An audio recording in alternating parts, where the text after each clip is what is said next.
You may think that lifting heavy is the key to strength. Today I'm going to show you why that's not the case.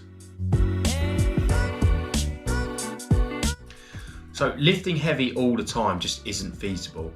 For the majority of the year we need to be working at lower volumes in order to keep the body healthy, whether that be by injury, overtraining, illness, chronic fatigue, whatever you name. We need to be working at lower intensities in order to keep training.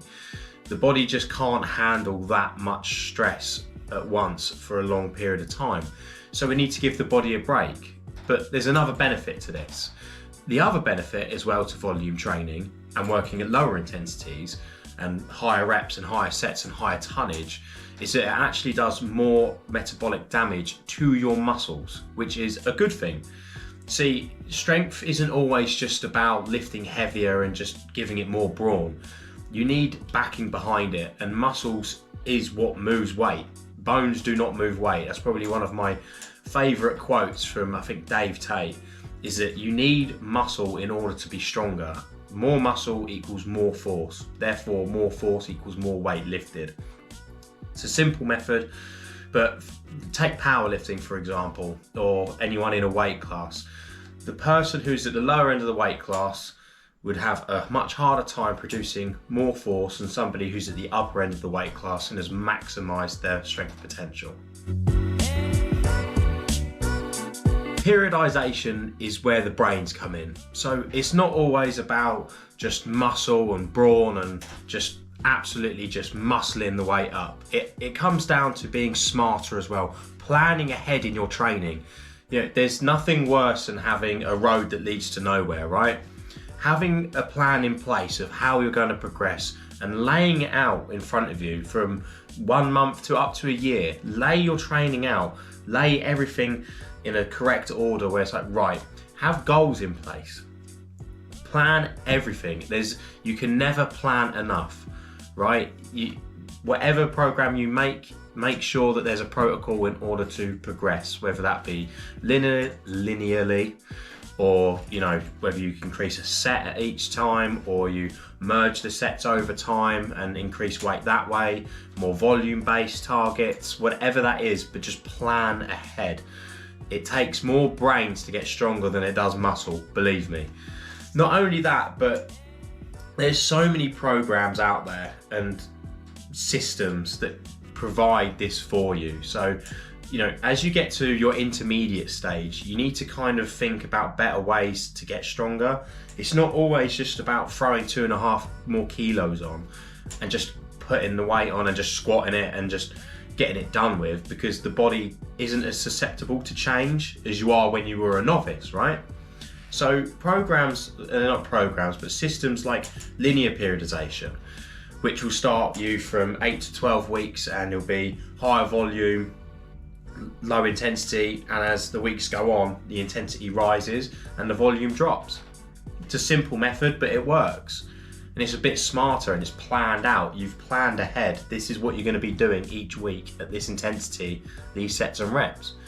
Or daily undulating periodization, which is DUP, which is every day you have a different type of stimulus, so that the next time you come around to doing that day again, you increase something, whether it be a volume-based day, then when you come back the next time, the volumes increase a little bit more.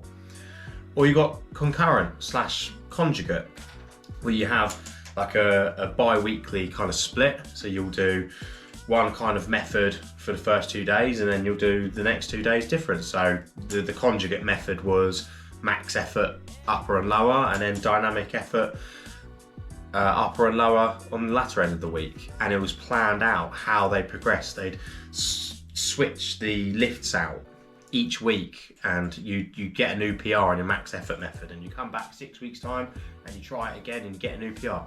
But it's still planned. It's still planned ahead. Everything that these athletes do, and even your athlete, like your average runner, is all planned out, maybe up to a year in advance. All their competitions, when they're training, how they're training, what kind of phase they should be in at what time. It's all planned ahead. So I absolutely implore you to write this down.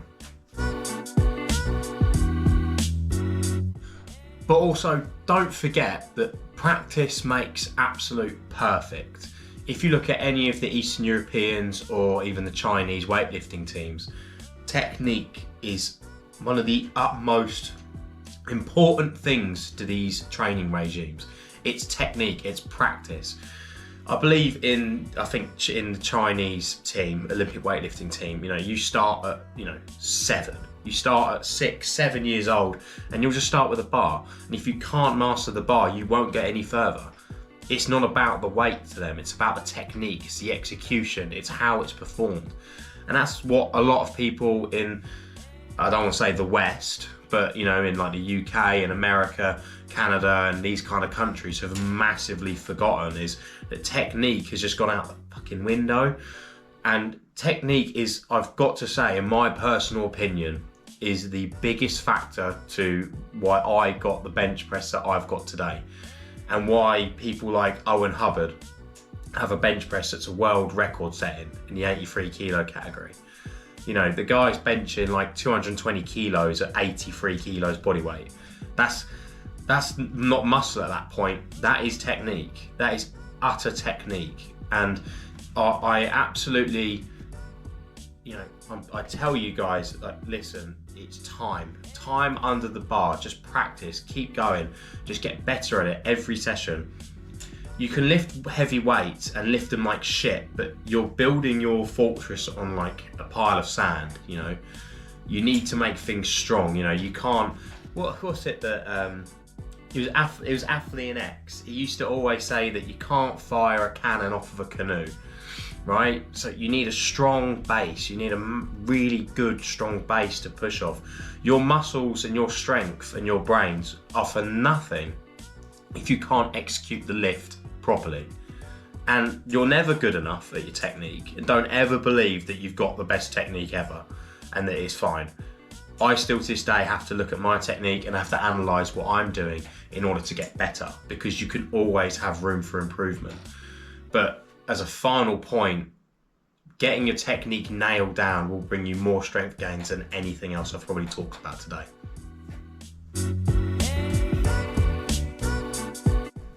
In conclusion, building strength comes from smart planning, a solid base of muscle and volume work, and technique mastery. Now, if you like this video and you want to watch more of them, just click the link on the video on your screen right now. If you could drop a like or a subscribe, that would mean the absolute world to me, guys. But anyway, have a good one, and I'll see you next time.